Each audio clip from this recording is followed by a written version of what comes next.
Yo, hello everyone. This is Kilty. This is just a tutorial for how I made this GD logo text in DaVinci Resolve. This video isn't scripted, so sorry if I like talk kind of weirdly. I'm not really used to doing this stuff without a script. But yeah, you can see it's fully tileable. You can type basically anything and it'll work. I'm just spamming my keyboard. But yeah, you see it works with any text. So this video is about how I made that. So yeah, let's get into it. First, you're gonna need to go to the link in the description and download this font here, Oxygen 1. I found this through Colin's GD text generator website, so credit to him. But you download this font, download it. You open your files. You go into your downloads folder where this is. You right click on its name. Click extract all. You can change where this goes if you want. It doesn't really matter though, because you're gonna delete it right after anyway. So I'll just let it go to my downloads folder. So I'll click extract. I go in there, and then you go into oxygen1.ttf, and then you go up here, you click install. I already did that, so I'm not going to do it, but you click install. Basically what that does is it installs the font on your computer, because DaVinci Resolve only lets you use fonts that you have installed on your computer, so you have to install it onto your computer, and then you'll be good. So after you do that, you're going to close it, and then you can just select both of these files and delete them because you don't need them anymore. You can close that, and then if you already have DaVinci Resolve open, you should close it and then reopen it because it doesn't load the new font that you just downloaded until you close it and reopen it. Okay, so I have DaVinci open again. Now what I'm going to do is I'll delete this, go to titles, and then specifically drag a text plus into the timeline. It can't just be regular text. It has to be text plus because this comes with shading and with the shading options. So you go into the edit page, change the font to Oxygen 1 like this. This font is kind of weird where like all the lowercase characters are just random symbols, but all of the capital characters they are actually letters. So just when you use this font, spell everything in all caps. So yeah, I'm going to type geometry dash because that looks the most like the logo. Just for personal preference, I'm going to scale this up a bit, maybe a bit more. Okay, yeah, I think that's a good size for me. So now, you go to shading right here. You scroll down to where it shows the color. You click gradient. You click on this first arrow right here. Click on the color, and then type in the hex code 87FF33. And then this right here shows like where on the bar it is.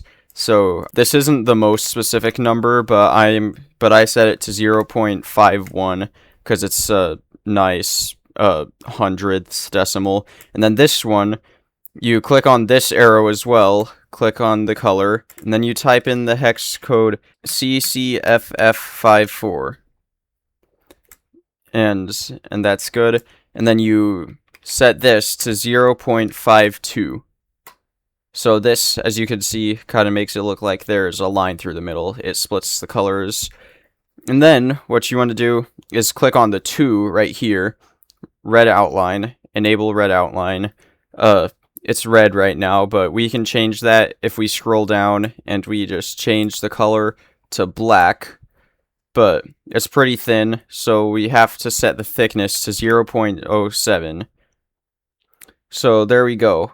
But now here's where it gets really complicated. If you use DaVinci Resolve and you don't know this page, which is the Fusion page, then I'm going to go a lot into some of the Fusion page stuff. I'm going to try to walk you through it as simply as I can, but yeah, just be prepared for a bunch of things that you might not know how to do. So you click here with this magic wands looking button. You click on that, and that will open this text in the Fusion page. So what you do is I'll just drag this template thing a little bit over. You right click it, copy, and paste.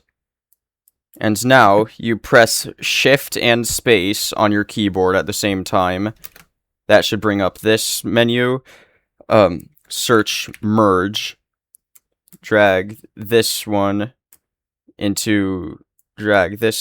node into there. And then you move this yellow line into that, actually into the green output, into the green input on the merge node. And then you drag this second one into the yellow.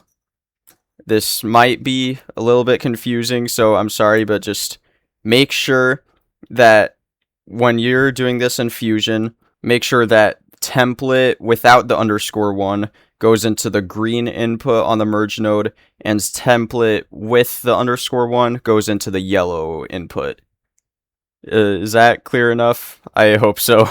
So I'll drag this media out node a bit over there again, and then you're going to press Shift and Space again. Get another merge node. Then with the output of with the gray square on the side of the first merge node, drag that into the yellow input in the second merge node, and then you just take the output for the second merge node and plug that into the media out node.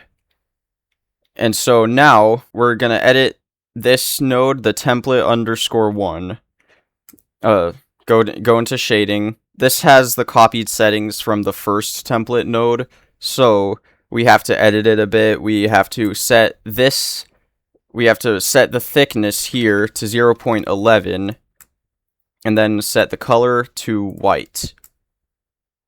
So we have that, and then you go over to 3, which is black shadow, enable that, set the opacity to 0.25. If you scroll down to the softness, this blend slider, you set that down to 0.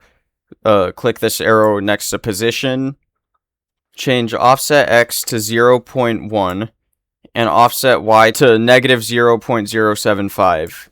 And so that gives the text a bit of a shadow. It's a bit hard to see right here, but if I go back, you see there's a shadow. The next thing we need to do, I'll just zoom out by holding Control and moving the scroll wheel, because it's easier to see these like that. So you're going to, I'll copy the first template node, copy and paste up here, and then with the output of this node, the gray square, drag that into the green input of the second merge node. If you go into template _2 and you go into shading, you can turn off white solid fill here too. If you go to the red outline, this is already set to black. You set the opacity to 0.25, set the thickness to 0.09, set the enable outside only. Down here in the position section, change offset Y to 0.045. And so that creates a little bit of shadow on these, as you can see. But if I zoom in, you can kind of see it also goes outside the text, and we don't want that. So copy this first template node again, copy it and paste it, and then you drag the output of this into the blue input for template underscore 2, the one we were just editing. And that essentially creates a mask so that this only shows when it is inside so that it only shows when it is inside the text. And now it might look like we're done, but there's one more problem we have to tackle, which is like if I edit this text, you see it kind of gets messed up because the formatting doesn't sync up. And the reason for that is because when we edit the text in the edit page, that is editing the text in the original template node and only that template node. Like if I just backspace the H, you can see in the other template nodes the H is still there. The H is still there, and the H is still there. So what we need to do to fix that is use something called an expression in DaVinci Resolve. So go to one of the other template nodes, right click on the text box, go down to expression, click that, and then delete this where it says text geometry dash. You can delete that and then type template.styled text with this exact capitalization. And then you can copy this and paste it into the other two template nodes. So what this does is it has it so that what the expression does is it makes it so that the text in this is always the same as it is in this. That's what the expression does. So now, if I edit this, everything works out just fine. So that is how you make the GD logo text in DaVinci Resolve. I hope you guys found this helpful. If you did, maybe like the video, though it wouldn't really help me that much because this is my second channel, but never mind. Don't like the video, I don't really care, but I hope this helped you out, and so yeah, thanks for watching.